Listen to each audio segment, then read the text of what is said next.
Leo nataka kufundisha juu ya makanisa 7 ya Asia Minor ambayo Kristo alitumana kwa hiyo makanisa, na ninajua kwamba tukiyaona tutajifundisha mambo kadhaa, na pia itatusaidia kwa sababu yale mambo hizo kanisa zilipitia si mambo mageni. Hata sisi tunaweza kupitia mambo kama hayo, ama tunaweza kuwa tumepitia, na vile walivyofanya tunaweza fanya, vile walivyoshinda tunaweza shinda.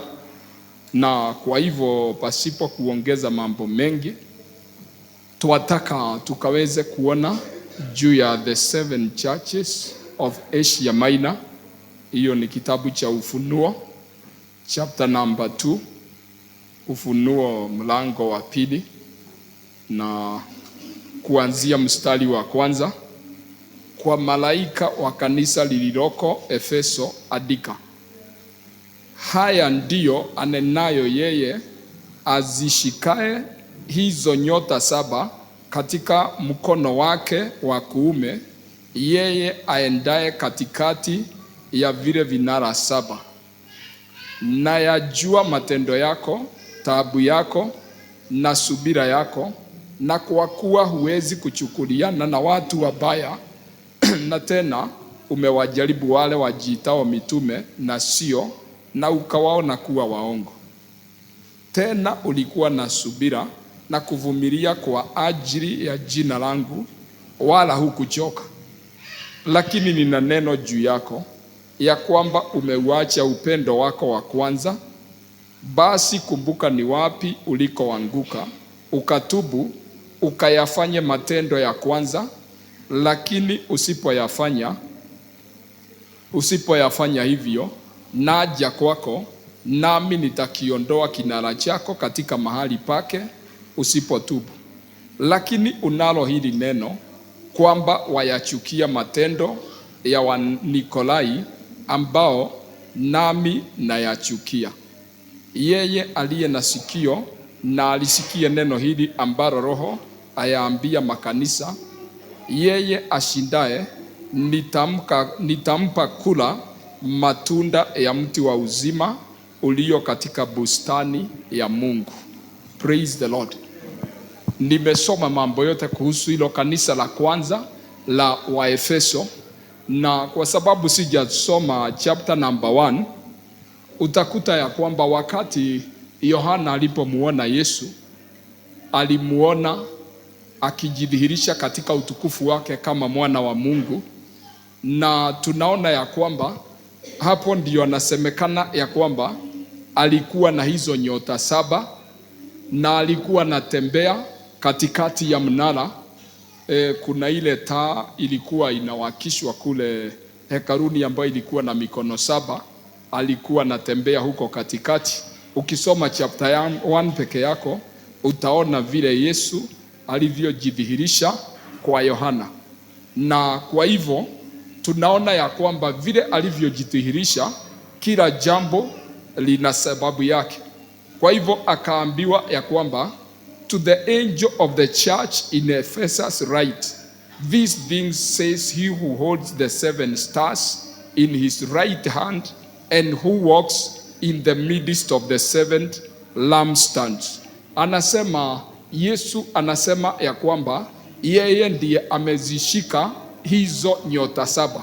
Na ukisoma hapo utakuta ya kwamba Biblia inasema hizo nyota ni malaika wa hiyo makanisa 7, na lampstand inamaanisha hayo makanisa. Yesu akasema yeye ndiye hutembea katikati ya hayo makanisa. Kwa hivyo Yesu anaonyesha ya kwamba huwa anaangalia kile kanisa vile linavyoendelea. Hata hapa kwetu Yesu huwa anakuja na anaangalia, ama kila wakati yako nasi, na huwa anatuangalia vile tulivyo. Hata kanisa jirani na hao wengine wote, Yesu huwa anaangalia vile kanisa lake linavyoendelea. Na kwa hivyo ni vizuri kujua ya kwamba ako pamoja nasi na anatuchunguza, anatuangalia kwa kila njia. Praise God. Na Biblia inasema ya kwamba Yesu alipojitangaza hivyo ama alipojidhihirisha hivyo ya kwamba yeye ndiye hutembea kati ya hizo mikono 7 ya taa, na akasema ya kwamba ndiye amezishikilia hizo nyota 7 ambao ndio amesema malaika 7 wa hayo makanisa. Biblia inasema ya kwamba nayajua matendo yako, taabu yako na subira yako, na kuwa huwezi kuchukuliana na watu wabaya, na tena umewajaribu wale wajiitao mitume, na sio ukawaona kuwa waongo. Kitu cha kwanza Jesus ama Yesu akawakomend, akawapongeza, akawaambia ya kwamba ninajua kazi zako, ninajua matendo yako na taabu yako. Hilo kanisa lilikuwa na mambo mazuri kwa sababu lilikuwa linafanya matendo mazuri, kama vile tumekuwa tukisema ni kwamba we are his own workmanship and you have been created in Christ Jesus for good works.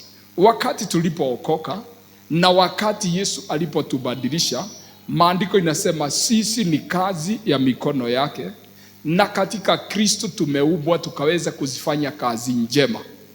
Hili kanisa lilikuwa linafanya matendo mema, na Biblia inasema taabu yako, ya kwamba ilikuwa inasumbuka, inajitaabisha kwa sababu ya Mungu. Praise God.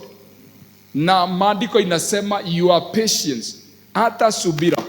Hili kanisa lilikuwa na subira, na kwa hivyo tunaona ya kwamba hili kanisa kuna mambo ya kupongezwa ilikuwa inafanya. Praise the Lord. Na pia maandiko inasema ya kwamba na ya kuwa huwezi kuchukuliana na watu wabaya, umewajaribu wale wajiitao mitume, na sio ukawaona kuwa waongo. Biblia inasema ya kwamba hili kanisa halingechukuliana na watu wabaya, ama kusema ya kwamba ilikuwa imejaribu wale watu wabaya na ikajua ya kwamba hawa hatuwezi kushirikiana kwa sababu si wazuri na si watu wa Mungu. Praise God. Na Biblia inasema ya kwamba hilo kanisa kuna jambo lingine lilikuwa nalo ambalo tunaona ya kwamba lilijaribu wale watu walikuwa wanajiita mitume na likatabua ya kwamba ni waongo. Kwa hivyo ilikuwa na kitu inaitwa discernment. Ilikuwa inatumia kipawa cha discerning ama kutambua ama kuchunguza, na ikiona mtu ambaye anajiita apostle na ni muongo, inajua ya kwamba huyu si wa Mungu. Praise God. Na hiyo mambo ni mazuri. Siku ambazo tuko nazo tunakutana na watu wengi ambao wanajipa majina, wanaweza kusema mambo mengi, but mtu akikuambia yeye ni mtu fulani, ni vizuri kwanza kumchunguza uone kama vile anavyosema ni hivyo ama sio hivyo. Praise God. Mkristo yeyote ni wajibu wako, kwa sababu tutakutana na watu wengi. You need to test the spirit in somebody. Uangalie ujue huyu mtu ni aina gani. Na kwa hivyo hili kanisa hiyo mambo yote ilifanya, na Biblia inasema ya kwamba tena ulikuwa na subira na kuvumilia kwa ajili ya jina langu, wala haukuchoka. Verse number 3. Kanisa hili lilikuwa na kitu inaitwa patience for the sake of the name of Jesus, and it did not faint, ama halikuchoka, lilingojea Yesu. Watu wa Mungu, hiyo mambo ambayo hilo kanisa linaambiwa ni mambo ya maana kwa Mkristo. It is good for us to be patient, to wait upon the Lord. The Bible says, wait for the Lord. Again I say, wait upon the Lord. Maandiko inasema, lakini nina neno juu yako, ya kwamba umeacha upendo wa kwanza. Basi kumbuka ni wapi ulikoanguka, ukatubu, ukayafanye matendo ya kwanza. Lakini usipofanya hivyo, naja kwako, nami nitakiondoa kinara chako katika mahali pake. Yesu akasema ya kwamba ingawa hili kanisa lilikuwa limefanya kazi nzuri, lilikuwa na subira, lilikuwa limejaribu wale watu wanajiita mitume na si kweli, lilikuwa na bidii ya mambo ya Mungu kama vile tunaonyeshwa, na hata halikuvunjika moyo likimngojea Bwana. Yesu akasema, I have something against you. Likaambiwa ya kwamba kile kitu hili kanisa lilifanya, in the process kanisa la Efeso likaacha ule upendo wa kwanza. Bwana Yesu asifiwe. Katikati ya mambo yote ambayo lilipitia, hata kama lilikuwa linafanya kazi nyingi na hayo mambo yote ambayo tumesikia pale, kuna mahali kanisa hilo lilifika likaacha upendo wa kwanza. Ule upendo wa kwanza ndio ule upendo halisi wa Mungu. Praise God. Kuna upendo ambao unaitwa agape love, ule upendo ambao ni upendo wa Mungu, na huu upendo unafaa kuwa genuine. Na niko na maandiko mengi ambayo ninaweza kuyasoma, lakini leo sitasoma kwa sababu nikisoma tutamaliza na hilo kanisa, na ningetaka tuone makanisa kadhaa. It will be a series of teachings, na ningetaka tukaweze kuona, lakini baadaye God willing tutakuja kuona mambo mengi. Kwa hivyo hili kanisa liliacha ule upendo wa kwanza. Wale watu hukuja Wednesday, tumekuwa tukijifundisha juu ya vipawa za Roho Mtakatifu, karama za huduma ama huduma ministry ambayo Kristo amepatiana, na yale mambo Mungu hufanya. Na tulipomaliza, that is 1 Corinthians 12, tulipomaliza mtumishi wa Mungu Paul akasema, yet I will show you a more excellent way. Akasema nitawafundisha juu ya njia mzuri. Unaweza kuwa na kipawa cha kutafsiri lugha, kuongea lugha, cha unabii, kuponya, mambo mengi ambayo amesema, hata kutabiri. Lakini alipokuwa namaliza mstari wa mwisho akasema, I will show you a more excellent way. Chapter number 13 akasema, I can speak with, though I speak with the tongues of men and tongues of angels. Sijui kama ninasema vile Biblia imesema. Nasema ya kwamba though I speak with the tongues of men or the tongue of angels, but have not love, I have become a sounding brass and a clanging cymbal. Anasema ya kwamba nijapo sema na lugha za malaika na za wanadamu, lakini sina upendo, akasema ya kwamba mimi nimekuwa kama hiyo clanging cymbal ama hiyo ingine ambayo tunaambiwa. Na kutoka hapo akasema ya kwamba nijapofanya, kuna mambo mengi yamesema, though I have the gift of prophecy and understand all mysteries and all knowledge, though I have all faith that I could remove mountains, but have not love, I am nothing. Akasema ingawa ninaweza kuwa na kipawa cha unabii, ingawa ninaweza kuelewa siri zote na niwe na maarifa yote, niwe na imani ya kuhamisha mpaka milima, na sina upendo, Paul akasema ya kwamba mimi ni kitu bure. Praise God. Kanisa, nataka tukaweze kushirikiana. Biblia inatuonyesha ya kwamba vipawa ni vizuri, lakini hata mtu awe na kipawa gani, maandiko inasema if you don't have love you are nothing. Na maandiko inasema ukiwa hauna upendo unakaa kama hiyo inaitwa brass or clanging cymbal. Hizo ni vitu za music ambazo zinagonganishwa tu, zinaleta tu makelele. If you don't have love, then the Bible says you are nothing. Bwana asifiwe. Na kwa sababu sitaki niingie ndani tana, chapter number 14 inajua inasema ya kwamba pursue love. Inasema ya kwamba ufuate, you pursue. What does it mean to pursue? Ni kumaanisha ya kwamba ufuatilie upendo, na akasema hata vipawa fuatilia, lakini uhakikishe ya kwamba umefuatilia upendo. Na kwa hivyo tunaona kanisa la Efeso lilikuwa na matendo mazuri, lilikuwa na kuvumilia, lilikuwa na mambo mengi ambayo ilipongezwa kwa ajili yake, lakini lilikuwa limeacha ule upendo wa kwanza. Praise God. Chapter number 13 ya Corinthians, pale mwisho kabisa, mstari wa mwisho, maandiko inasema kuna mambo matatu ambayo itabaki na ndio itatusaidia kuingia katika ufalme wa Mungu.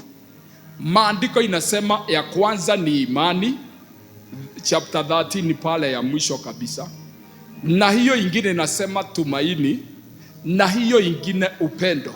Lakini Bible inasema ya kwamba upendo ndio mkuu. Praise God.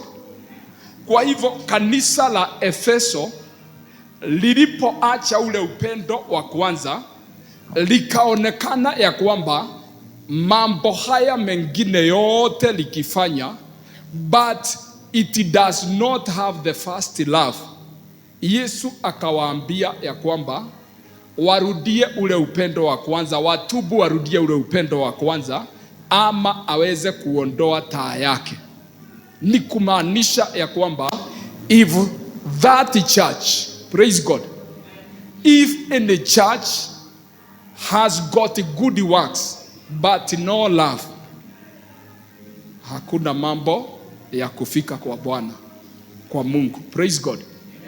Na kwa hivyo watu wa Mungu tukijifundisha na hili kanisa as children of God, every one of us should pursue love.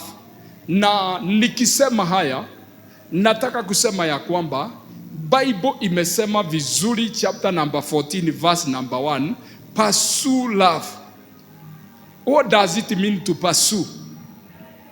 Si ni kufuatilia. Bwana Yesu asifiwe. Tukiwa wa Kristo tunafaa tuwe tofauti na watu wengine wote. Unaweza kukuta mahali ya kwamba hakuna upendo, lakini ni juu yetu uhakikishe ya kwamba, I hope tuko na mwalimu wa Kiingereza atufundishe maana ya pursuing. Praise God. Daudi kuna wakati aliambiwa pursue them, you will overtake them and recover. To pursue ni kitu iko mbali na unakifuatilia mpaka unakishika, na ukishakipata sasa unasema niko nayo. Na kwa hivyo ni juu yako na juu yangu.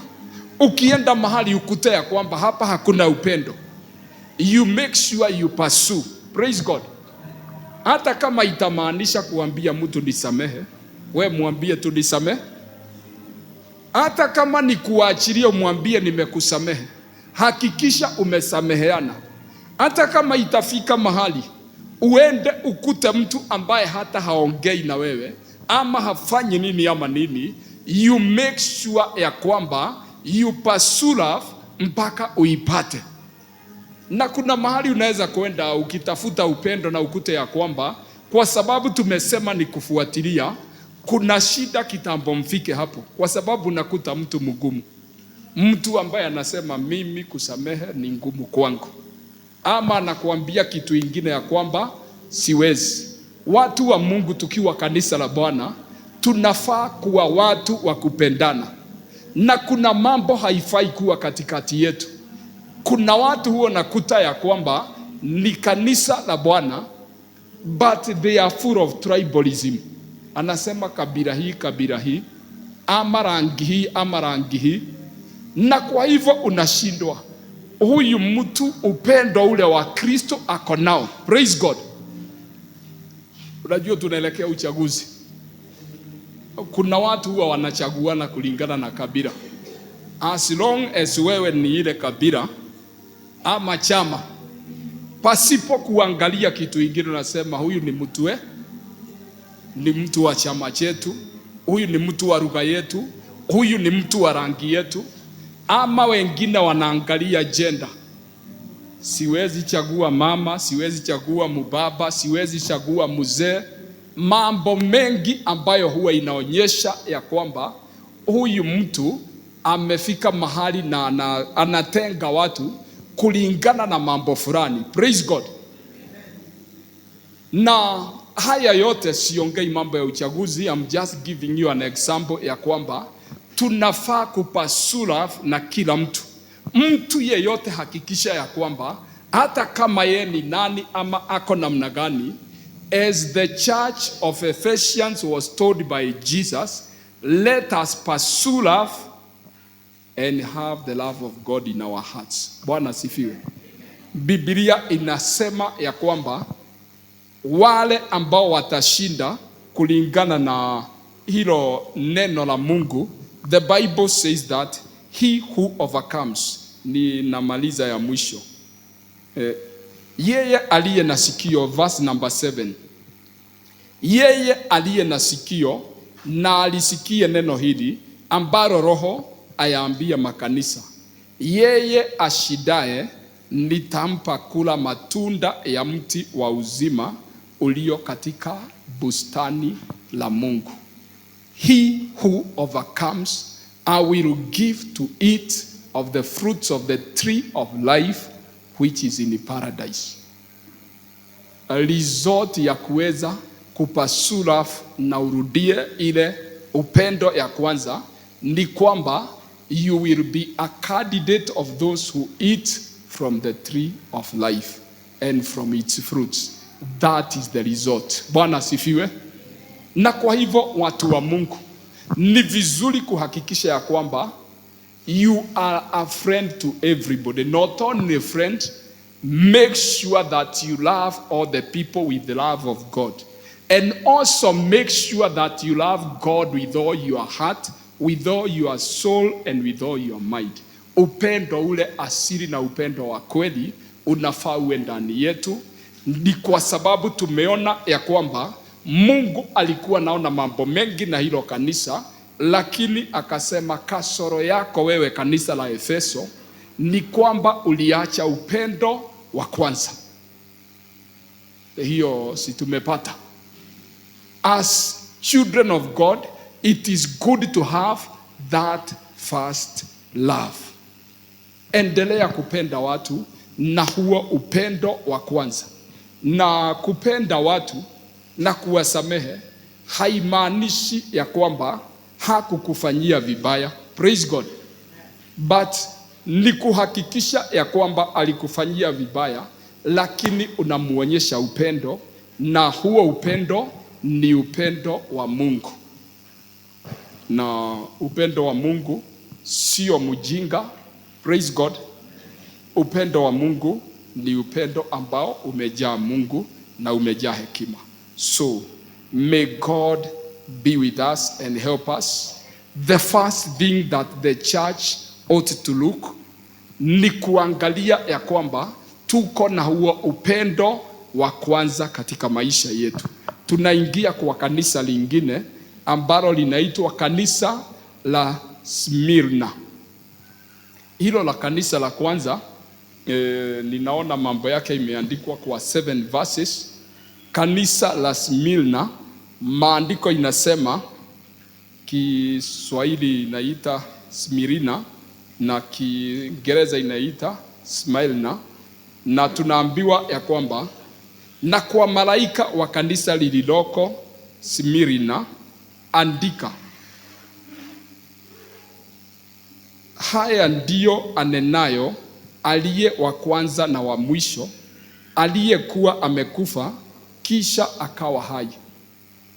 Kanisa hili Yesu akijiintroduce kwake akasema ya kwamba haya ndiyo anenayo yeye aliye wa kwanza na wa mwisho. Yesu akasema I am the first and I am the last. Bwana sifiwe. na maandiko inasema I was dead and I am alive forevermore. The thing says the first and the last, who was dead and is alive. Alikuwa amekufa na amefufuka. Hivyo ndivyo Yesu alivyo jidhihirisha kwa hili kanisa. Akasema, naijua dhiki yako na umasikini wako, lakini utajiri. Najua matukano ya hao wasemao ya kuwa ni Wayahudi, nao sio, bali ni sinagogi la Shetani. Usiogope mambo utakayopata. Tazama, huyo Ibilisi atawatupa baadhi yenu gerezani ili mjaribiwe, nanyi mtakuwa na dhiki siku 10. Uwe mwaminifu hata kufa, nami nitakupa taji ya uzima. Yeye aliye na sikio na alisikie neno hili ambalo Roho ayaambia makanisa. Yeye ashidaye hatapatikana na madhara ya mauti ya pili. Kwa mistari michache hivyo, Yesu akaongea na hilo kanisa la Smirna. Akasema ya kwamba mimi ndiye yule wa kwanza na wa mwisho, aliyekuwa amekufa na akafufuka. Akasema, ninajua dhiki yako na umasikini wako. I know your works, your tribulation and poverty. Lakini wakati Yesu alisema poverty, akasema lakini wewe ni tajiri. Praise God. I love that. Yesu akasema ya kwamba I know your works, your tribulation and your poverty, but you are rich. Do you know people can see you like a poor person, but you are rich? Bwana asifiwe. Na saa ingine wale watu huonekana wakiwa masikini, they are very rich in many other things. That is why you don't have to despise somebody kwa sababu ya muonekano huu wa kawaida. Watu ambao ni masikini wanaweza kuwa spiritually very rich. Ni mtu ambaye huwa anaamini, akigonjeka anachukua maji anasema nikinywa hii, kama ni tumbo inamsokota anasema nitapona, na anakunywa na anapona. Na saa hiyo kuna mtu ambaye ikiwa ni tumbo imemsokota mpaka alazwe Nairobi hospital wiki kadhaa, kwa sababu hana huo utajiri wa mambo ya Mungu. Praise the Lord. Na kwa sababu nimesema sitaki kuingia sana kuelezea mambo mengi, I want to tell you, if you are in Christ, you can be poor but very rich. Bwana asifiwe. Na kwa hivyo ningeomba wale watu ambao huwa wanasikia wakiwa kama ni masikini, hebu chunguza, utakuta ya kwamba wewe ni tajiri kwa njia fulani. Kuna mambo mengi huwa unaweza, hao ambao huwa unaona ni matajiri hawawezi. Bwana asifiwe. Yesu akasema ya kwamba, and I know the blasphemy of this they which say they are Jews and are not, but a synagogue of Satan. Yesu akasema ninajua ya kwamba, akasema ninajua matukano ya hao wasemao ya kuwa ni Wayahudi, na sio, bali ni sinagogi la Shetani. Kuna watu ambao kwa hilo kanisa la Smirna walikuwa wanasema ni Wayahudi kabisa, walikuwa wanasema we are men of God, na walikuwa wanatukana hilo kanisa la Smirna kwa sababu labda ya umasikini, kwa sababu ya dhiki ama shida ambazo walikuwa wanapitia ama mambo mengine. Yesu akasema ya kwamba ninajua matukano yao, hao ambao huwa wanajiita Wayahudi lakini ni sinagogi la Shetani. Do you know people can have a place, they can be assembled together na waseme mambo mengi, lakini yule ambaye anatawala kule katikati ni shetani. That is what was happening. Na kwa hivyo watu wa Mungu, it is not a must kwa sababu mtu anasema I am a man of God. Si lazima kwa sababu kusanyiko la watu linasema ya kwamba sisi ni kanisa la Mungu. It is not a must for that church to have Christ in it. Bwana asifiwe. Tunaona ya kwamba Yesu mwenyewe ndiye alikuwa anasema ya kwamba hao watu ambao wanawatukana na walikuwa wanasema ya kwamba ni watu wa Mungu, akasema ni sinagogi ya shetani. Kuna mahali unaweza kwenda na ukiwa mtu wa Mungu tambue ya kwamba hata kama kuna msalaba, hata kama kuna mambo gani, this is a synagogue of Satan. Praise the Lord. Kanisa hilo lilikuwa na watu kama hao ambao walikuwa wanawatukana. Na Biblia inasema ya kwamba usiogope mambo yatakayokupata. Tazama, huyo ibilisi atawatupa baadhi yenu gerezani ili mjaribiwe. Nanyi mtakuwa na dhiki siku 10, uwe mwaminifu hata kufa, nami nitakupa taji ya uzima. Maandiko inasema ya kwamba kwa sababu hiyo ilikuwa sinagogi ya Shetani, akasema tazama, huyo shetani aliye hapo, akasema atawatupa baadhi yenu gerezani mjaribiwe, nanyi mtakuwa na dhiki siku 10. Na Bible inasema uwe mwaminifu hata kufa, nami nitakupa uzima. Yesu akasema ya kwamba kwa hiyo sinagogi ambayo amesema hapo iko na matukano, akasema itachukua baadhi ya watu wa Smyrna waweze kutupwa gerezani na watakuwa na dhiki siku 10 wakijaribiwa.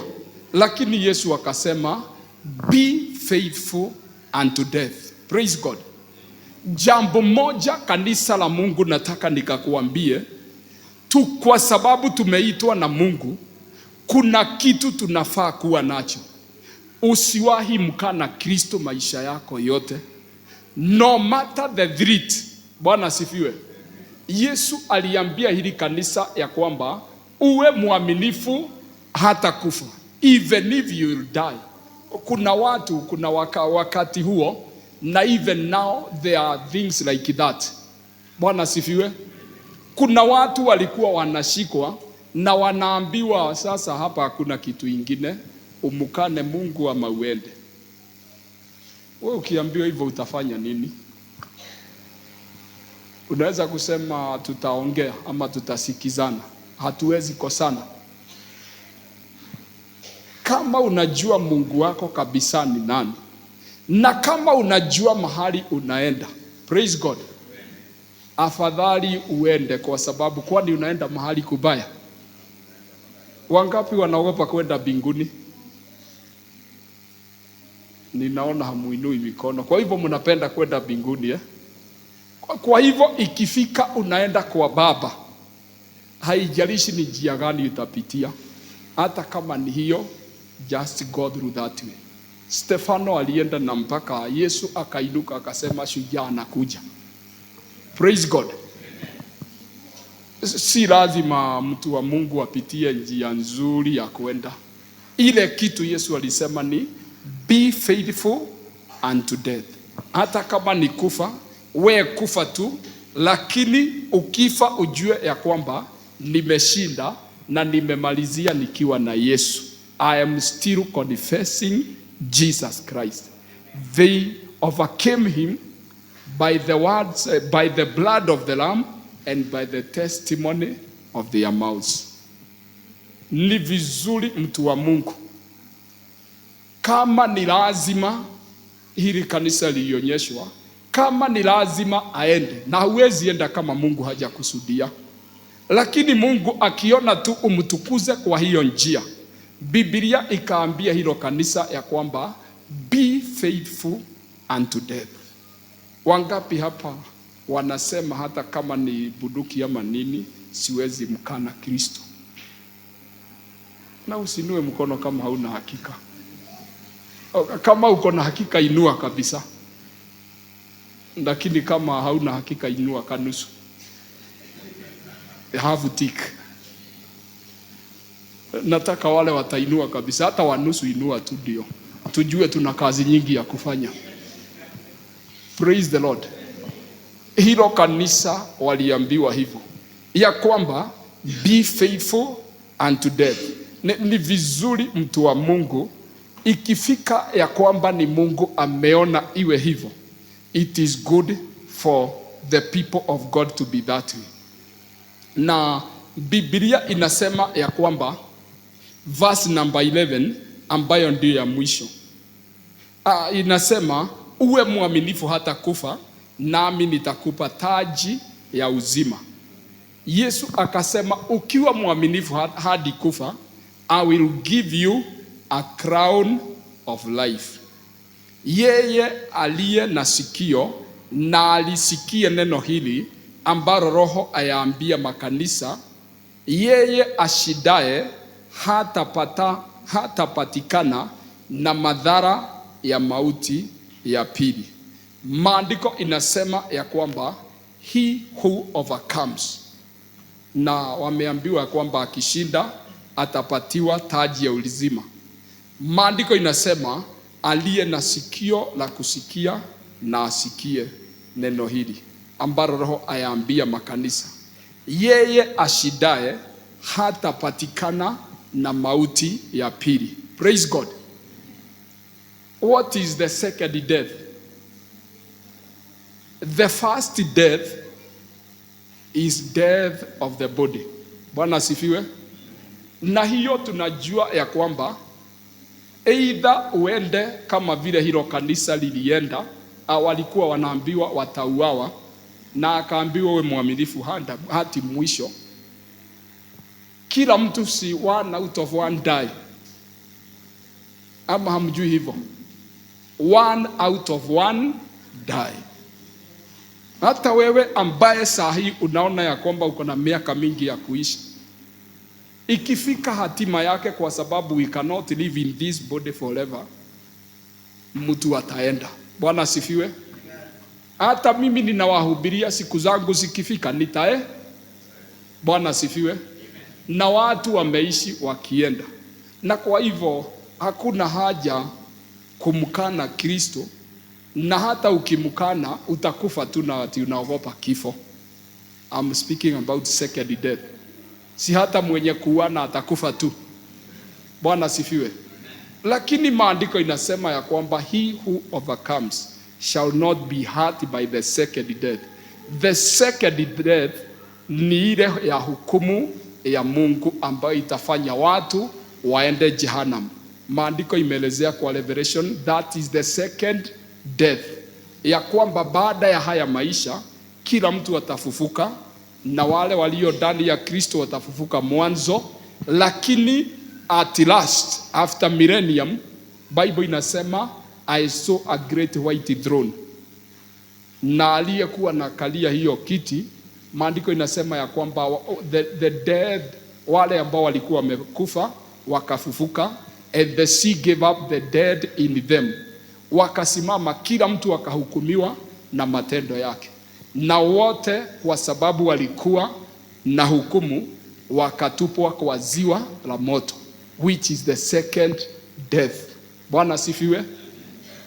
Kwa hivyo Biblia inasema ya kwamba atakaye shida hata patikana na mauti ya pili. I believe unajua siku ya leo, kama kuna mtu alikuwa anafikiria kwamba hakuna kifo cha jehanamu, amejionea kwa Biblia. Praise the Lord. Na kwa hivyo hilo kanisa likaambiwa ya kwamba under any tribulation, dhiki zozote ambazo unapitia, ikifika kuna shida fulani unapitia, Yesu akaambia hilo kanisa, never deny me, usinikane. Watu wa Mungu, hayo mambo ambayo hilo kanisa lilipitia ni mambo ambayo hata sisi inaweza kutupata. Sisemi ya kwamba utatupwa gerezani kama hao, Lakini kuna hali ambazo huwa zinakujia mtu na unaambiwa sasa ufanye vizuri hapa. Ukitaka kusaidika, kwanza uweke Ukristo na utapata njia. Na mtu anafikiria, naona kama kuna nafasi hapa ya mimi kuenda kwa njia fulani, asema nitatubu tu, na mtu anasema nitatubu na anasema basi iwe hivyo. Praise God. Biblia inatuambia under any circumstance, as long as you are a representative of Christ, never ever compromise for whatever. Bwana asifiwe. Don't be a compromiser katika Ukristo wako. Mambo yoyote ambayo unaona ya kwamba itakuondoa kwa Kristo, hakikisha ya kwamba you never compromise. Afadhali upitie kwa shida, afadhali upitie kwa magumu kwa sababu ya Kristo. Lakini ukisha shida, maandiko inasema ya kwamba you will receive the crown of life and you shall not be hurt by the second death. May God help us. Bwana asifiwe. Tunaenda kwa kanisa lingine ambalo linaitwa kanisa la Pergamo. Na hili kanisa tunakuta ya kwamba kwa Biblia yangu kanisa la Pergamo ninaona likiitwa jina fulani, linaitwa Compromising Church. Verse 12, nitasoma yote mpaka verse 17. And to the angel of the church in Pergamos write, these things says he who has the sharp two-edged sword. I know your works, where you dwell, where Satan's throne is. You hold fast my name and did not deny my faith, even in the days in which Antipas was my faithful martyr, who was killed among you where Satan dwells. But I have a few things against you, because you have those who hold the doctrine of Balaam, who taught Barak to put stumbling block before the children of Israel, and to eat things sacrificed to idols, and to commit sexual immorality. Thus you also have those who hold the doctrine of Nicolaitans, which things I hate. Repent, or else I will come to you quickly and will fight against them with the sword of my mouth. He who has an ear, let him hear what the Spirit says to the churches. To him who overcomes, I will give them of the hidden manna to eat. I will give him a white stone, and on the stone a new name written, which no one knows except him who receives it. Hilo ni kanisa la Pergamo. Na wacha nirudi pale nyuma kidogo. Haya makanisa ambayo Yesu alikuwa nasema iandikiwe, they were the very first Gentile churches. Bwana sifiwe. Walikuwa makanisa ambayo ni ya watu wa mataifa, haikuwa ya Waisraeli. Na kwa hivyo in those churches kuna mambo mengi, kwa sababu hata sisi vile tuko hapa ambao tumeokolewa na Yesu, kuna mahali tumetoka, kuna mila za kikwetu, kuna mambo mengi ya kikwetu ambayo tulifundishwa. Praise God. Nilikuwa na kuambia sisi tulikuwa tumefundishwa mambo mengi kitambo. Kuna wakati tulikuwa tunaambiwa ya kwamba ukisikia mata imekwama mahali uko Hoya, utakula nyama. Sijui nani alikuwa amepanga hivyo. Ukiona nyoka ushike mkono, hakuna mahali itaenda. Uking'olewa meno unaenda kwa ile granary ile, unainama unairusha pande ya nyuma, unasema shosho wa binguni, chukua hiyo meno mbaya unipatie mzuri. Ukipoteza kitu naweka mate kwa mkono, unaimba kawimba, unaigonga mahali mate itaenda, unasema iko huku, na tumambo twingine twingi. I'm telling you, ndio ujue ya kwamba kila mtu kuna mahali yameto. Bwana sifiwe. Kila mtu hapa nikimuuliza ako na mambo ya kikwao, na hiyo mambo ya kikwetu tukija ndani ya Kristo yote huwa inafutwa, tunafanywa viumbe vipya. Praise God. If anyone is in Christ, behold, he is a new creation, the old things have passed. Inafaa ukija ndani ya Kristo usikuje na mambo ya kikwenu, ukuje uwe tayari kufundishwa, kupatiwa maziwa na kile ambacho Kristo hupeana, ubadilishwe mpaka ufanane naye, lakini usikokote mambo ya kikwenu. Praise God. Na kwa hivyo hili kanisa kuna mambo ilikuwa inalisumbua, mambo ya kitambo, na hata hayo makanisa mengine utakuta ya kwamba kunaweza kuwa na mambo kama hayo. Na kwa hivyo tunaona ya kwamba Pergamo ikaandikiwa ya kwamba, na kwa malaika wa kanisa lililoko Pergamo. Yesu akasema, haya ndiyo anenaye aliye na upanga mkali wenye makali kuwili. Hapa Yesu anajiintroduce ya kwamba he has the sharp sword with the two edges. Bwana asifiwe. Akasema ya kwamba ako na upanga mkali ulio na makali kuwili. Hiyo sijui kama ndio inaitwa njora. Pande zote mbili ni sharp. Praise the Lord. Na Biblia inasema ya kwamba na pajua ukaapo ndipo penye kiti cha enzi cha shetani. Yesu akasema kule Pergamo kiti cha enzi cha shetani kiko kule. It means ya kwamba ile mambo ya ushetani ilikuwa pale, hapo ndio ilikuwa inatoka ikienda kuingine, lakini hapo ndio ilikuwa inatoka. Praise God.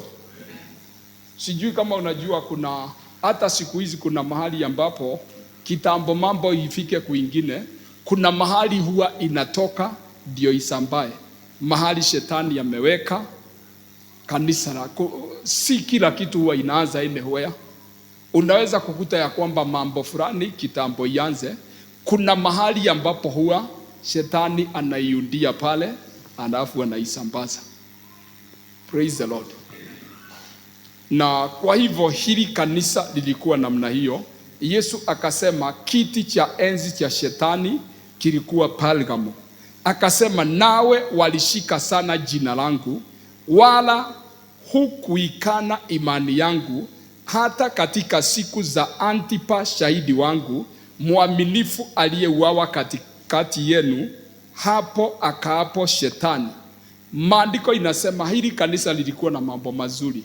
Yesu akasema ya kwamba ninajua, ama walishika, akasema walishika jina langu, wala haukuikana imani yangu, hata katika siku za Antipa shahidi wangu mwaminifu aliyeuawa katikati yenu, hapo akaapo shetani. Kanisa hili likaambiwa ya kwamba lilishika jina la Mungu. Ikawa hata kama shetani yako pale, lilikuwa linasema mimi ni Mkristo, na halingemkana kwa njia yoyote ile.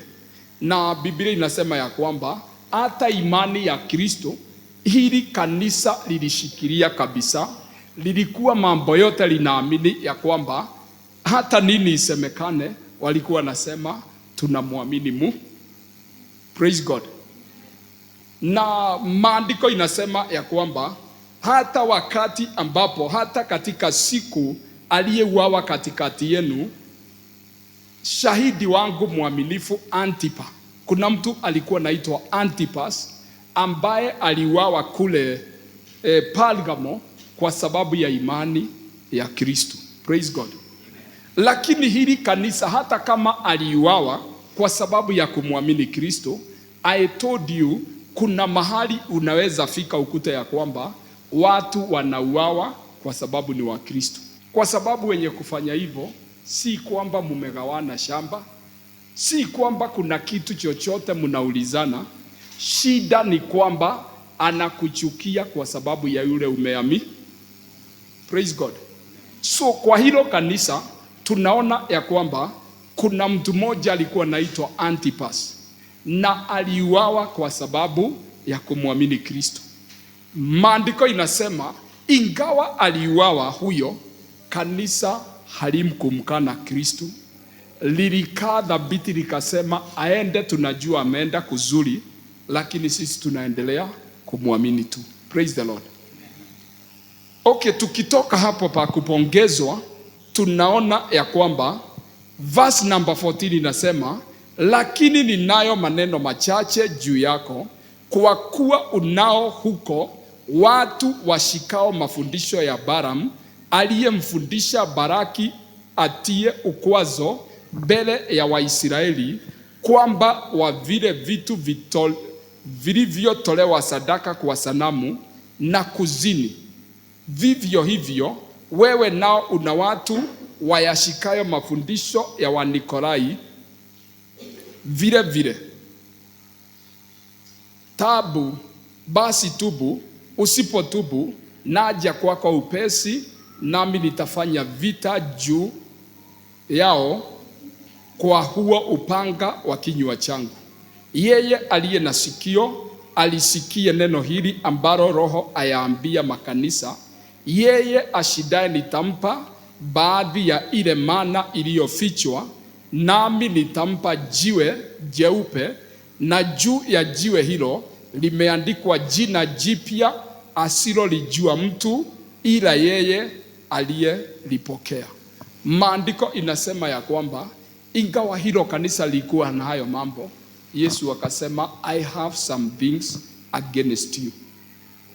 You have those people who holds the doctrine of Balaam, who taught, maandiko inasema ya kwamba wakawa na watu ambao wako na mafundisho ya yule Balaam. Ukienda kwa kitabu cha Numbers, is it from chapter number 22, huko mbele utaona juu ya Balaam ambaye alikuwa ameitwa na Barak akuje alaani wana wa Israeli. Aliposhindwa kulaani kwa sababu Mungu alisema wale nimebariki hauwezi laani, kuna kitu walifanya. Alisema, lakini hawa hata nijaribu, Mungu amenikataza kuwalaani kwa sababu anasema nimewabariki. Akasema, lakini inaweza kuwashauri mfanye hivi, ndiye Mungu mwenyewe awapige. Akasema, mtafute wasichana wale wazuri katikati yenu. Wakapelekwa na wakawa wamerebeshwa vya kutosha. Akasema, sasa hao wasichana waende wazini na hao watu. Wakikosea Mungu kwa sababu ya uzini, Mungu mwenyewe atawapiga, lakini mimi sina uwezo wa kukusaidia. Na walipokuwa wanaenda, vijana wa Israeli wakaona tusichana tuzuri, na mpaka wakasema, haka nitakachukua nikaoe na nikahubirie kaokoke. I believe walikuwa nasema hivyo, si vijana huwa nasema hivyo. Nitamleta, akishakuja kwangu nitampatia neno afanye nini? Kwani wewe ni mwokozi, unajua wale wataokoka na wale hawawezi okoka. Praise God. Bwana Yesu asifiwe. Kuna mtu katikati yetu alikuwa na mawazo hayo. Bwana asifiwe. Usijaribu hata kidogo ati kusema ati nitamchukua, nitamhubiria aokoke ama nimpeleke mahali fulani. Hauna uwezo wa kujua wa kuokoka na wa kutookoka. Bwana asifiwe. Na kwa hivyo wakati walifanya hivyo, wakawa msichana, unajua kuna wamama kuna nguvu wamepatiwa, si walipatia hata Adam tunda na akakula. Kwa hivyo ikawa ya kwamba kwa sababu ya kushirikiana nao, hata ile chakula ilikuwa imetolewa sanamu za huko kwao, walikuwa wanaambiwa hii ni mzuri. Praise God. Na anapatiwa uzuri wake na anaambiwa hii mtu akikula huwa kunaenda hivi na hivi na hivi. Najua anapenda msichana, si anakula tu. Bwana asifiwe. Unajua kuna vitu nyingi watu hupewa na unaambiwa umuhimu wake, na hautaki kujua, unasema kama ni huyo ananiambia ninakula tu. Kwa hivyo iliendelea hivyo, sitaki kukwama hapo. Praise God. Maandiko inasema wako na hiyo doctrine ya Balaam ambayo alifundisha Barak mambo ya kuweka vikwazo mbele za wana wa Israeli, wale vitu ambazo zimetolewa kwa vinyago ama sanamu, na kufanya uasherati. Na akasema pia wako na wale watu ambao wako na mafundisho ya Wanikolai vile vile, mambo watu ambao walikuwa na mafundisho ambayo sio ya Kikristo. Leo sitaki kuingia ndani ya mambo mengi, but they had doctrine ambayo haikuwa ya Kikristo. Kuna watu naweza kukuta na wakuambie mambo na usikia kwamba hiyo sio ya Kristo. Sinakuambia na usifikirie nilienda huko. Kuna mtu mmoja siku moja nikiwa kijana aliniangalia hivi akasema ni vile tu sitaki nikuaibishe mbele za watu. Kaniambia kwa sababu wewe ni mtu umeokoka, hufai kuwa na trouser ya black na kiatu ya black na kitu yoyote ya black. Akaniambia si unajua black ni shetani. Na nikasikiliza mambo mengi na nikakuta ya kwamba kwa hiyo kanisa mtu akizaa mtoto wa kwanza alikuwa naitwa mhubiri mkuu wa hiyo kanisa. Kwa hivyo wote watoto firstborn walikuwa na jina ya huyo mhubiri. Sitaki niongee mambo mengi. Praise God. Na hilo ni kanisa tunaliko na msalaba. Praise God. Nao hawa kulikuwa na doctrine ambayo ilikuwa inaitwa ya Wanikolai. Kuna mambo walikuwa wanafundisha na Kristo anasema I hate those things. Praise God. Kuna mambo walikuwa wanafundishwa lakini Kristo akasema things that I hate, those ones that belongs to Nicolaitans. Na kwa hivyo maandiko inasema ya kwamba verse number 16 akasema basi tubu, usipotubu naja upesi, nami nitafanya vita juu yako kwa huo upanga wa kinywa changu. Pale mwanzo Yesu alisema ya kwamba mimi ni yule ambaye niko na panga ambayo ni kali inayokata kuwili. Akasema ufanye haraka utubu, wafanye hima watubu. Akasema wasipotubu atakuja kwao haraka na apigane nao na huo upanga. Praise God. So Yesu akaambia hilo kanisa la Pergamo ya kwamba wale ambao wamejiingiza kwa hayo mambo, akasema they should repent. One thing I love about Christ in these 7 churches, kwa sababu anasema ni yake, before aseme kitu yoyote mpaka aseme repent. Bwana sifiwe. Anawaambia mufanye nini? Mtubu. Na mtu akishatubu, ukisamehewa, sasa mambo yako na Mungu inakuwa sawa. Lakini alikuwa anawaambia usipotubu, alikuwa anawaambia kwamba nitakuja na nipigane nawe. Lakini wale ambao watashida, akasema ya kwamba watakao shida, si mnasomanga historia juu ya Moses and the church in the wilderness. Na walikuwa wanakula vitu, waliuliza hii ni nini ama maana yake ni gani, ikaitwa mana. Praise God. Akasema ya kwamba watakao shida, they will be given that hidden manna. Na tena watapatiwa jiwe nyeupe na jina ambalo hakuna ajuae isipokuwa yule ambaye amepatiwa. You will be given a new name when you overcome. Kwa hivyo Yesu akasema aliye na sikio la kusikia ayasikie yale ambayo Roho wa Bwana anasema. Praise God. Nikitoka kwa hilo kanisa ni kumaanisha ya kwamba unaweza kuwa mahali yuko, unakuta ya kwamba ni kama ndio factory ya shetani, ile mambo yote mabaya inatoka pale. Tumeona kupitia kwa hili kanisa, you can stand fast and strong and firm in Christ. Bwana asifiwe. Na unaweza kukosa kufanya ama kukaa kama vile kila mtu anafanya, na ukae ukiwa unamwamini Kristo. It doesn't matter where you are, it depends on your decision. Praise the Lord. Yeah, unaweza kuenda mahali na ukute mambo yote ni kama factory ya shetani iko pale, lakini uwe umejitenga kwa sababu ya Bwana. It is possible. So may God bless that church.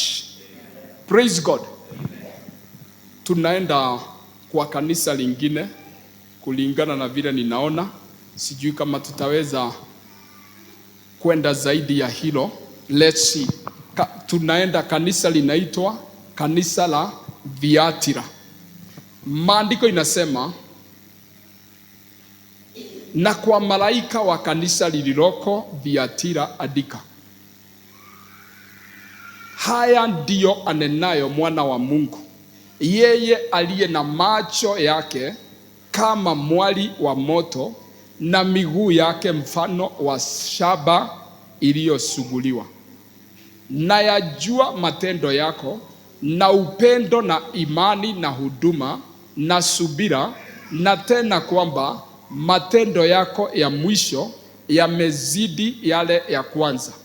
Lakini nina neno juu yako, ya kwamba wamridhia yule mwanamke Yezebeli, yeye ajiitaye nabii, na kuwafundisha watumishi wangu na kuwapoteza, ili wazini na kula vitu vilivyotolewa sadaka kwa sanamu. Nami nimempa muda ili atubu, walakini kuhutubia usinzi wake, wala hataki kuhutubia usinzi wake. Tazama, nitamtupa juu ya kitanda, na hao wazinio pamoja naye wapate dhiki kubwa, wasipotubia matendo yake. Nami nitawaua watoto wake kwa mauti, na makanisa yote watajua ya kuwa mimi ndiye achunguzaye viuno na mioyo. Nami nitampa kila mtu mmoja wenu kwa kadri ya matendo yake. Lakini nawaambia nyinyi wengine mlioko Thiatira, wowote wasio na mafundisho hayo, wasiozijua fumbo za shetani, kama vile wasemavyo, sitaweka juu yenu mzigo mwingine, ila mlicho nacho kishikeni sana hata nitakapokuja. Yeye ashindaye na kuyatunza matendo yangu hata mwisho, nitampa mamlaka juu ya mataifa, naye atawachunga kwa fimbo ya chuma, kama vyombo vya mfinyanzi vipondavyo, kama vile mimi nilivyopokea kwa Baba yangu. Nami nitampa ile nyota ya asubuhi. Yeye aliye na sikio alisikie neno hili ambalo Roho ayaambia makanisa. Hilo neno ndio tuliomba nayo wakati wa mkesha. Na kwa hivyo tuna hili kanisa la Thiatira, na kuna mambo utaangalia uone ni kama inalingana na ile ya Pergamo, lakini kwa njia tofauti, lakini dhambi utakuta zinafanana. Tunaambiwa kwa malaika wa kanisa lililoko Thiatira, haya ndiyo anenayo mwana wa Mungu. Hiyo ndio introduction ya Yesu. Haya ndiyo anenayo mwana wa Mungu, yeye aliye na macho yake kama mwali wa moto. Yesu anasema akikuangalia hivi, macho yake hukaa kama mwali wa moto, inakaa kama ile ya inaitwa lesa bimwama nini, anakuangalia, anakuona kukuona. Praise God.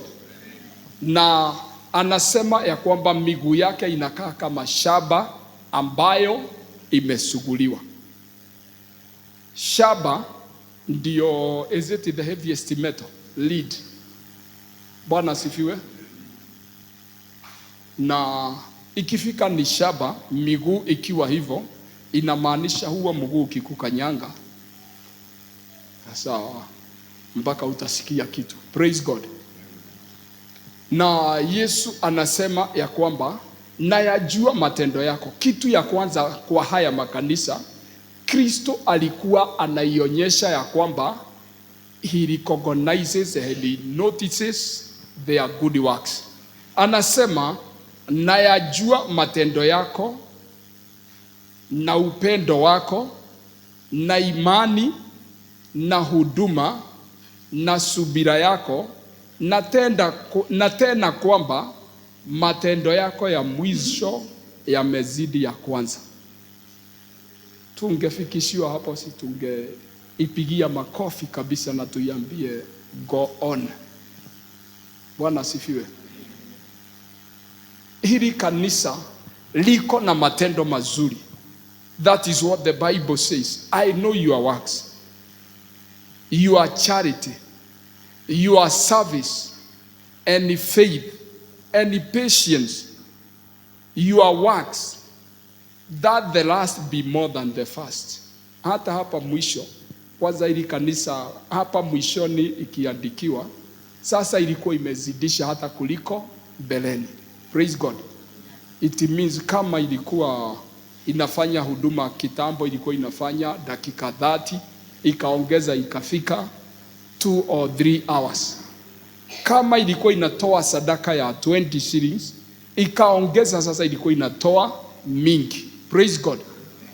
Ikiwa ilikuwa ina fast siku 3, ikasema sasa nitakuwa na fast mwezi mmoja ama 40 days.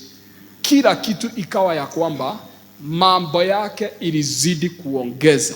Praise God. Na hiyo ni kitu kizuri. Praise the Lord. Biblia inasema ya kwamba lakini nina neno juu yako, ya kwamba wamridhia yule mwanamke Yezebeli, yeye ajitae nabii na kuwafundisha watumishi wangu kuwapoteza, ili wazini na kula vitu vilivyotolewa sadaka kwa sanamu. Hapa sasa ndiyo shida tunaona ya hili kanisa la Thiatira. Kuna mwanamke alikuwa huko katikati yao kulingana na Biblia, ambaye anaitwa Jezebel. Sijui kama hiyo ilikuwa jina yake ama ni kufananishwa na Jezebel, lakini maandiko inasema kuna huyo mwanamke, na akisimama kwa hiyo kanisa alikuwa anasema I am a prophetess. Si mtu akisimama aseme mimi ni nabii. Si huwa tunasikia kuisha hata nguvu tukijua kwamba we have a man or a woman of, hamjui kusema woman of God or man of God. Mimi najua mpaka huwa ninasema MOG ama WOG. Praise God. Na huyu mwanamke alikuwa anahudumu kwa hilo kanisa, na Biblia imesema vizuri ya kwamba you tolerate. Kuna version imesema you tolerate that woman. Praise God. Hiyo kumulivia, Kiingereza inasema, hii inasema you've suffer. Ingine yangu inasema ya kwamba let me read just as it is. Hii inasema you allow, lakini ukiangalia kuna version ambayo imesema you tolerate. Ninaona kuna watu zao imeandikwa hiyo tolerate, ni kusema akija tu watu huwa wanasema ni sawa, ni mtumishi wa Mungu, haujui vile wanaambiananga na Mungu, haujui vile wanaambiananga na Mungu, kwa hivyo they tolerate. Na maandiko inasema this prophetess who is called Jezebel, kuna kitu huwa anafundisha watu. Bible inasema ya kwamba she teaches and to seduce the servants of God to commit adultery. Jezebel alikuwa a good teacher of the word, na akifundisha hilo neno, na sijasema hili, nimesema of the word. Bwana asifiwe. Hilo neno lake lilikuwa linaonyesha watu wa Mungu ya kwamba you can commit adultery. It is not a great sin. Kuna mtu mmoja one day alifundisha mtu tulikuwa naye, akamwambia Mungu hata hukumu watu kwa sababu ya dhambi, atawahukumu kwa kukosa kuokoka. Na akafundisha huyo mtu ambaye nilikuwa naye, alikuwa memba wa hii kanisa, akamwambia shida ya watu ni kwamba wameletewa wokovu, lakini wamefanya nini? Wamekataa. Lakini kuna doctrine alikuwa anafundisha inaitwa Doctrine of Eternal Redemption. Ukishaokoka, alikuwa anasema sasa that is a must mpaka uende wapi? Mbinguni. Kasema hata ukiiba ukipigwa risasi ni vile tu utakufa kifo ya aibu, lakini we ni mwana wa Mungu, naenda wapi? Ukifanya usinzi na labda hata iwe ni na bibi ya mtu na mupatwe mupigwe ama mchomwe, utasafa mwili kwa sababu ya vile umefanya, lakini we ni mwana wa Mungu, you are going to heaven. Huyo kijana mahali alikuwa kazini aliiba sana, akijua bado ninaenda wapi, na kuna mambo mengi alifanya. I'm sorry, lastly mambo yake haikumalizika vizuri, lakini yako tu, lakini hakuendelea na imani, lakini kwa sababu ya kupata mwalimu mubaya. Praise God. Jezebel tunaambiwa ya kwamba she teaches the servants of God to commit. Mumeona hayo mambo, to commit fornication. Katika kufundisha alikuwa anawafundisha vizuri ya kwamba you can be going to heaven, lakini you cannot fail to commit that sin. Na nawaambia si mbaya sana, si vile watu huwa wanaichukua. Sijui aliwafundisha namna gani, kwa sababu we don't teach the same doctrine, lakini alikuwa anawaambia ya kwamba hakuna shida kubwa kwa hiyo dhambi. And there is also somebody who told me personally, kuna mtu aliniambia hivyo personally, na wachana na hayo. Lakini Jezebel spirit ambayo ilikuwa inafanya kazi, ilikuwa inafundisha hao watu hivyo, na kitu ingine ilikuwa ninaofanya ni kuwafundisha kula chakula ambacho kimetolewa sanamu. Unajua nimesema ya kwamba kuna mahali tumetoka, na hiyo kanisa ya kwanza walikuwa na mambo yao na miungu yao ya kiasili, na kwa hivyo kuna sacrifice zilikuwa zinatolewa, na wanasema sasa tunataka tutolee mungu fulani, na inachinjwa. Wanafanya sijui nitahitaji hiyo mambo yao yote, wanaifanya yote, na wakifanya wanasema kila mtu sasa aume. Unaambiwa uma kidogo. Mahali nimetoka kuna wakati huo unafika, tunaambiwa ya kwamba hii kapombe ni ya kubariki mtoto, ukunywe tu kidogo, utemee kifua, ni mate ama ni hiyo, uitemee ati amebariki. Sasa huwa tunaambiwa hii mpaka uifanye, na ukikosa kuifanya kwa sababu mwachamira ni kumbe hata nyinyi mmetoka mahali nimetoka. Praise God. Na unaifanya na unasema na ni kweli, na mtu anafanya. Na kwa hivyo hao watu wakafundishwa kula vitu ambavyo vimetolewa sadaka kwa sanamu. But watu wa Mungu, ukishiriki kwa ibada fulani na ukule ile vitu inakuliwa hapo, si ni kumaanisha you are one of them? Wakati hapa tunashiriki Holy Communion, huwa tunaambiwa ya kwamba tukishiriki Holy Communion ni kuonyesha ya kwamba tunashiriki mwili, mateso na kufa na kufufuka kwa Kristo.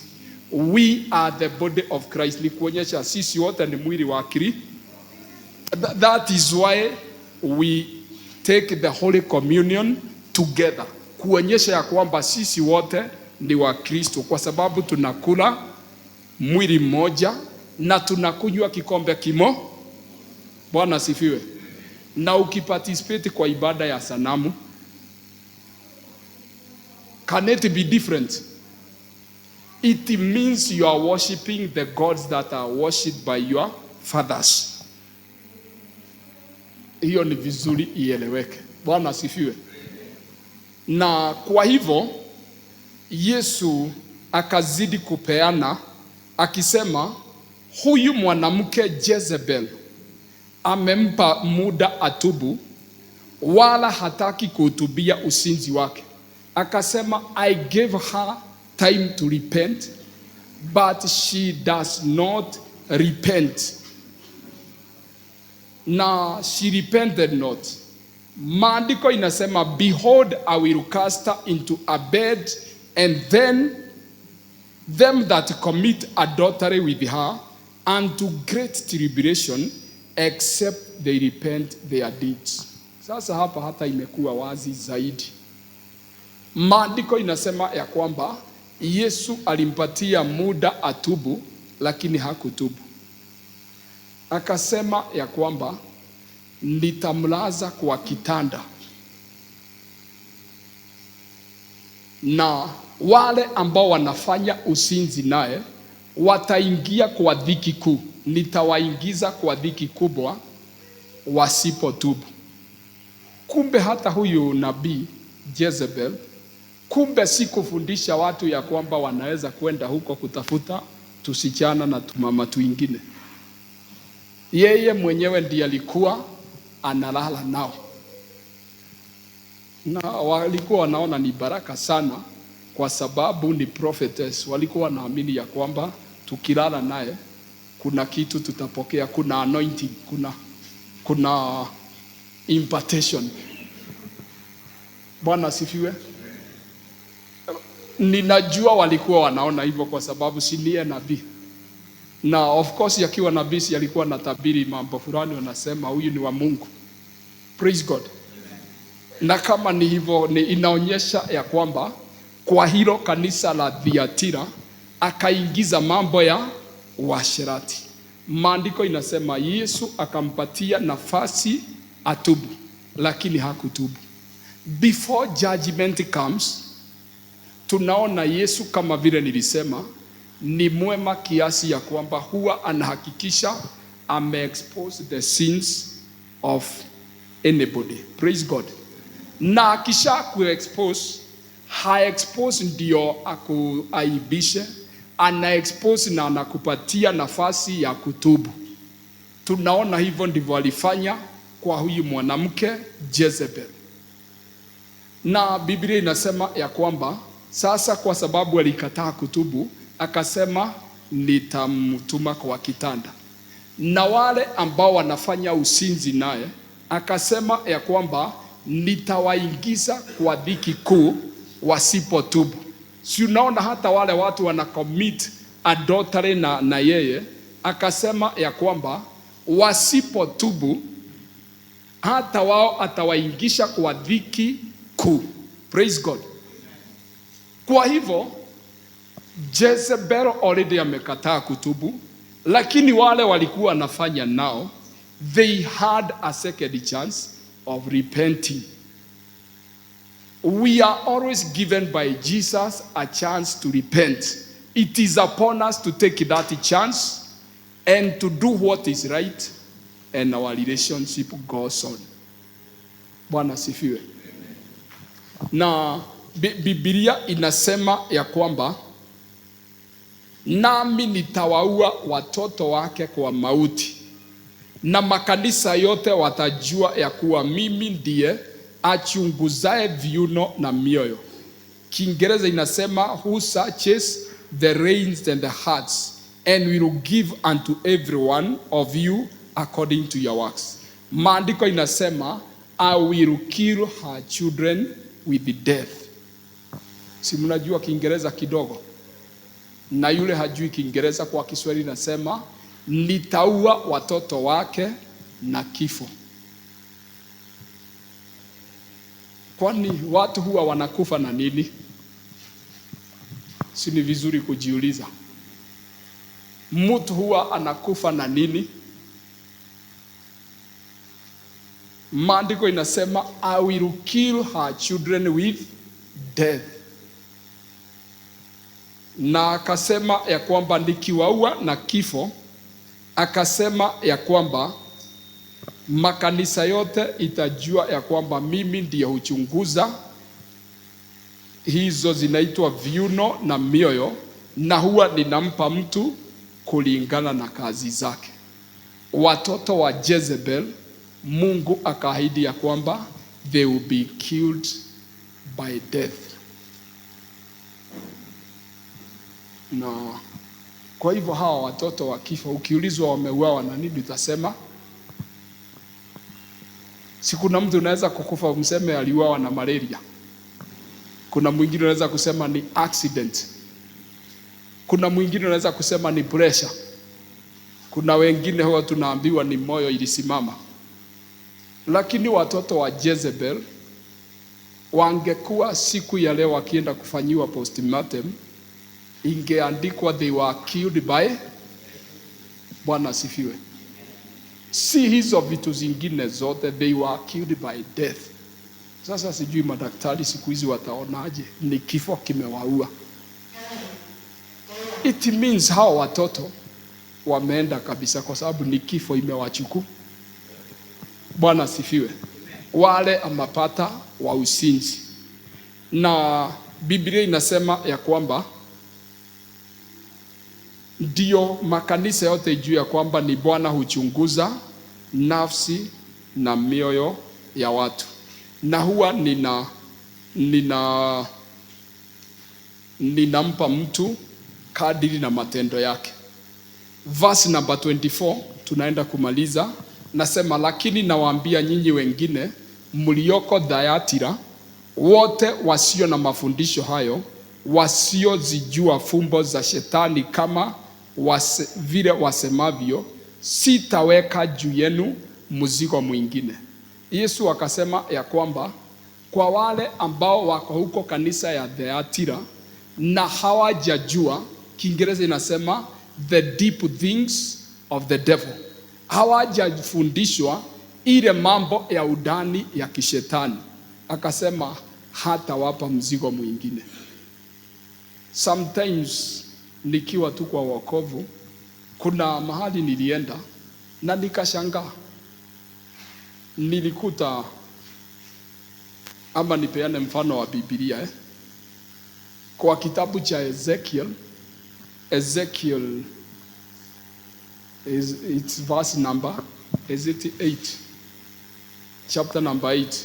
Kuna mahali Ezekiel aliona abominations, akaona machukizo, na kwa hilo kanisa alipoambiwa aingie ndani, alikuta watu ambao wameangalia east na wanaomba jua, na ni kwa hekalu. Kuna wengine aliona sijui wakililia nani, ndio ambiwe ya kwamba I will judge this city. Praise God. Mimi kuna mahali sasa nimetoa ya Biblia, kuna mahali nilienda nikashangaa, nikakuta watu sijui walikuwa nasema ukitaka Mungu akusikie kabisa, mtu huomba akiwa uchi. Kuna mambo mengi duniani wapendwa. Hiyo ni mambo nilisikia na ninajua ni ya ukweli. Ati ndio Mungu akusikia ukienda maombi toa nguo yote kwa uchi na sijui ufanye nini. Sasa hata nikashangaa, nikauliza huku ni kanisa ama ni kwa shetani? Praise God. Na wacha hayo, kuna mambo mengine mengi. Si kuna watu huwa wanafanya mambo fulani, wanasema ufanye hivi ufanye hivi, mtu aende. Si kuna siri kama hizo watu huwa wanapatiwa. Ukitaka adui yako aende ufanye hivi na hivi na hivi, anafanya nini? Sasa kuna mambo mengi hufundishwa, ama mengine wacha tuachane nayo. Na kuna wengine hata huwa wanakaa ni kuhubiri, ukitaka watu wakuje wengi, enda mahali fulani upatiwe pete, ukifanya hivi watu wanaanguka, wanakuja kukuja, mambo mengi kama hayo.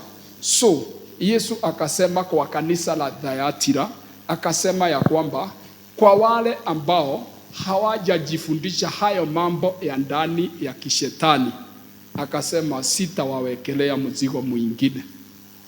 Praise the Lord.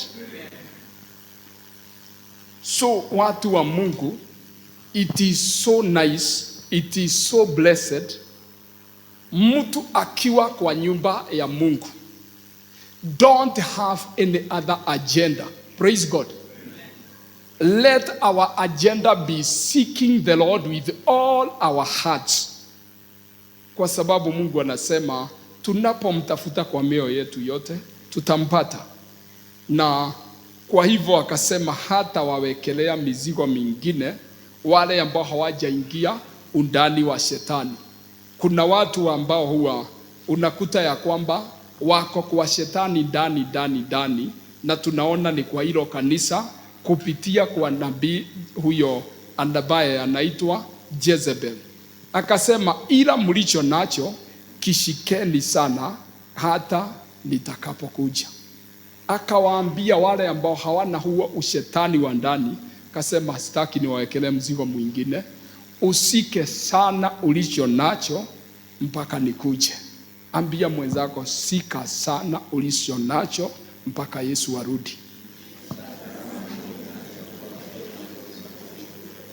Praise God. Na Biblia inasema ya kwamba na yeye ashidaye na kuyatunza matendo yangu hata mwisho, nitampa mamlaka juu ya mataifa. Bible inasema ya kwamba he that overcomes and keeps my work to the end, to him I will give power over nations, and he shall rule them with the rod of iron, as the vessels of a potter shall they be broken to shivers, even as I received of my Father. And I will give him the morning star. He that has an ear, let him hear what the Spirit says to the church.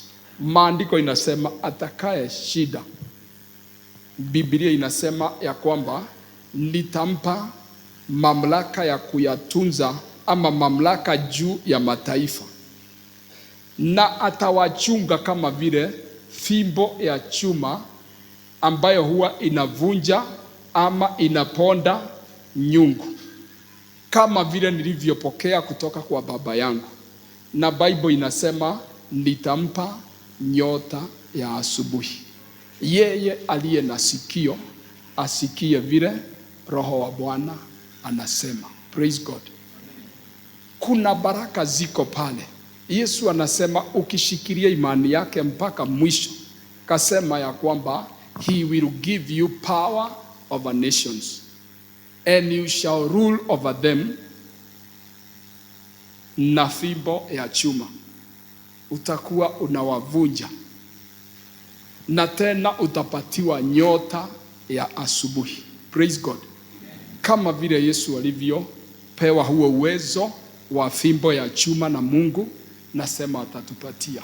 Aliye na sikio la kusikia asikie vile Roho wa Bwana anasema. Uliza mwenzako, uko na sikio? Si umuonyeshe sikio yako. Mwambie ndio niko nayo. Na usiwaachilie. Muulize uko na sikio na akuonyeshe sikio yake, akuambie ndio hii. Muulize inasikia. Unajua kama mtu hana sikio la kusikia, leo ninawaombea wote ambao they are deaf. Ninawaombea Bwana wafungue masikio. Praise God. Maandiko inasema aliye na sikio la kusikia na asikie vile Roho wa Bwana anasema. Tumemaliza na kanisa la 4. Tumebakisha makanisa 3, tutaiona. Praise God.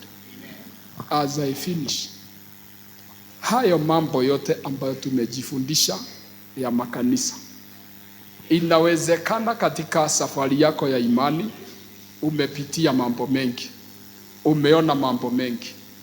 Sijui kama kuna jambo umeona ikiwa na similarity na maisha yako ya Ukristo. Sijui kama kuna jambo ambalo umeona ambalo you need to repent. Praise God. Sijui kama kuna jambo umeona inafaa ikusaidie katika Ukristo wako uwe imara kuliko mbeleni, kwa sababu whatever was happening to these churches keeps on repeating itself even unto the present moment. Hii mambo nimepeana mifano kwa Biblia na nimepeana mifano ambayo nimeishuhudia life. Praise God. So dhambi ni ile ile. Na kwa hivyo siku ya leo, hata vile Yesu anasema huwa anafanyia watu wake, it is the same things. God is able to keep you from falling. He is able to sustain you. He is able to strengthen you and to help you to overcome. Praise God. Vile Mungu alivyokuwa mwaminifu wakati huo, hata saa hii ni mwaminifu. Nataka kanisa la Bwana, nataka nikupatie dakika 3 ama dakika 5 uende mbele za Bwana. Nataka jipime na hayo maandiko. Ningetaka kama kuna mahali umesikia ukiwa na issue, nataka ambia Bwana, hii nitashughulikia. Na usiwache hapa, uende nayo, ianze kushughulikia na kuyatakaza maisha yako. Yesu yuaja karibuni na ako na mshahara mkononi. Angetaka kila mmoja wetu tuwe tayari tumngojee, kwa sababu yuaja haraka, katika jina la Yesu. Kila mtu enda mbele za Mungu. Hakuna chorus, hakuna nini. Nataka inama mbele za Bwana. Ningetaka umwambie Bwana jambo katika maisha yako, katika jina la Yesu. Makanda bataya raboria bataya rabokorobo shikarabarantai. Lord, shakana makando robotaya raboria rabatia rabasonda rabatai. Lord, remember us. Be gracious to us. Oh Lord, our God, we need you in our lives. We need renewal in the name of Jesus. Lord, we need renewal of regeneration in our Christian life in the name of Jesus Christ. Bwana, kupitia kwa kioo cha neno lako Baba, tunanyenyekea mbele zako Mungu, kwa sababu umetumulika na tumeweza kujiona. Macho yako ambayo ni makali, ambayo huona hata siri ndani ya mioyo yetu, imetuona Mungu wetu na Baba yetu.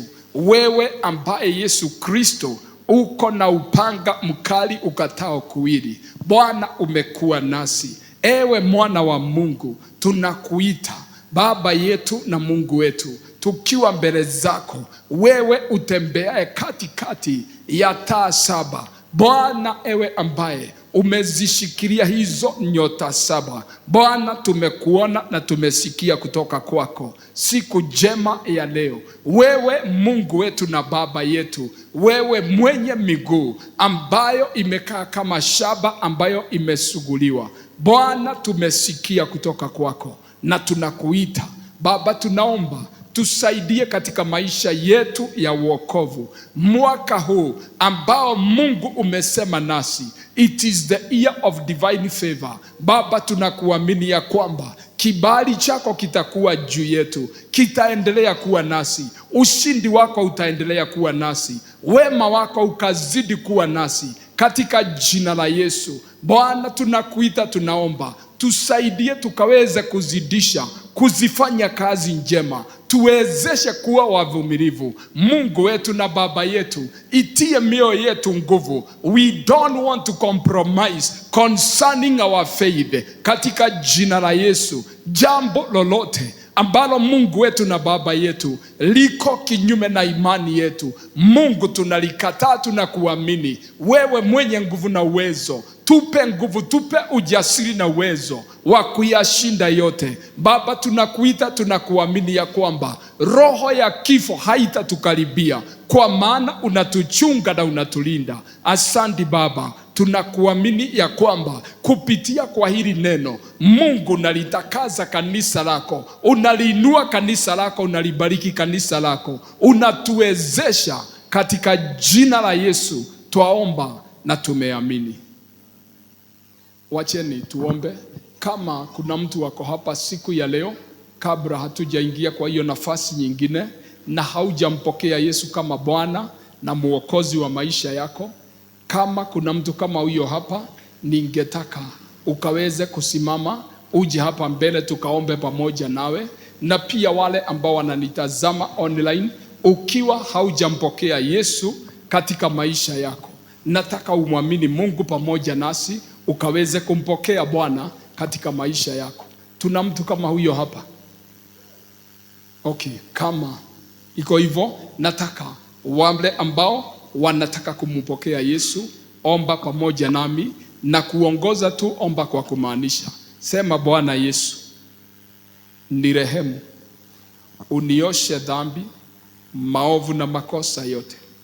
Bwana, unitakaze, ukafute jina langu kwa kitabu cha mauti, uniandike kwa kitabu cha uzima wa milele. Napokea neema yako ya wokovu siku ya leo. Yesu, ninakukaribisha, ingia ndani ya moyo wangu, fanyika kuwa Bwana na Mwokozi wa maisha yangu.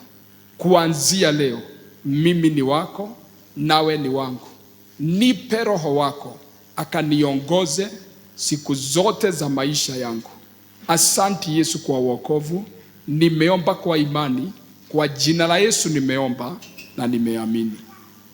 Yeyote ambaye ameomba hilo ombi, tumia hiyo simu ambayo unaona hapo, tuandikie ya kwamba kupitia kwa neno la Mungu ulilipokea na ukampokea Yesu kwa maisha yako. Pia tumia hiyo namba kwa sababu ya any prayer request ambayo ungetaka tukaweze kuamini tuombe pamoja. Tumia hiyo namba pia kwa sababu ya kubariki kazi ya Mungu kupitia na matoleo yako. Na Bwana akupende, akubariki na akudumishe. Bye bye and see you again next time in Jesus name.